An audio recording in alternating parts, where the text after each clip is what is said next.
Adolf Hitler ஜெர்மனியில் கொடுங்கோல் செய்து கொண்டிருந்தார். அவர் 20/4/1889 முதல் 30/4/1945 வரை 56 ஆண்டுகள் வாழ்ந்தார். ஈவு இரக்கமின்றி யூதர்களை கொலை செய்தார். யூதர்கள் சுட்டுக் கொல்லப்பட்டனர். அப்போது ஃபேபியன் என்ற வழக்கறிஞர் ஜெர்மானிய படையில் இணைந்தார்.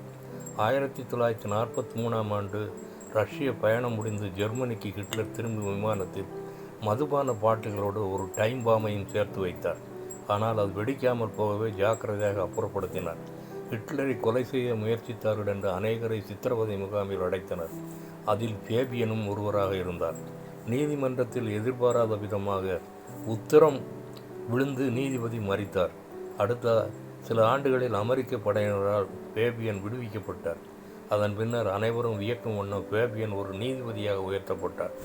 1967 முதல் 1975 வரை நற்பணியாற்றினார். குற்றவாளி கூண்டில் நின்று விசாரிக்கப்பட்ட அதே நாட்டில் நீதிபதியாக ஃபேபியன் உயர்வு பெற்றது விந்தை அல்லவா? நாமும் நீதியுள்ள நியாயாதிபதியாக இயேசு வரும்போது நியாய தீர்ப்படைவோம். தகுதி பெற்றால் மட்டுமே அவருடைய நித்திய ராஜ்யத்தில் பங்கு பெறும் பாக்கியம் பெற முடியும். சங்கீதம் 75:7 தேவனே நியாயாதிபதி. Psalms 75:7 God our judge. One song.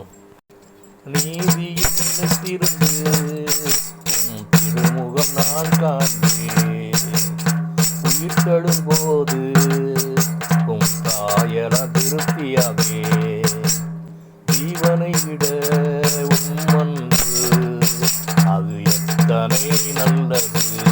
புகழ்ந்திடுமே என் உதடு, மகிழ்ந்திடுமே என் உள்ளம்.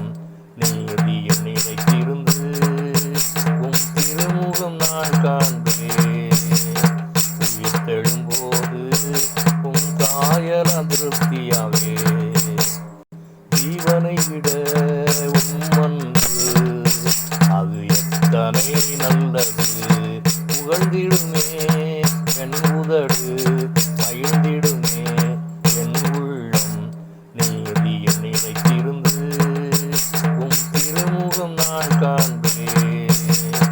உயிர்த்தெழும்போது தாயல திருப்தியாவே.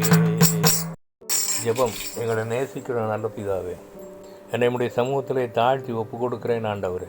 நீதி தவறாத நீதிபதியாய ஆண்டவராக இயேசு கிறிஸ்து வரும்போது நானும் குற்றமற்றவனாக காணப்பட அவருடைய ராஜ்யத்தில் பங்கு பெற கிருபை புரிய வேண்டும் என்று யெகோவா மேசியா நாமத்தில் கெஞ்சி மன்றாடுகிறேன் பரிசுத்த பிதாவே.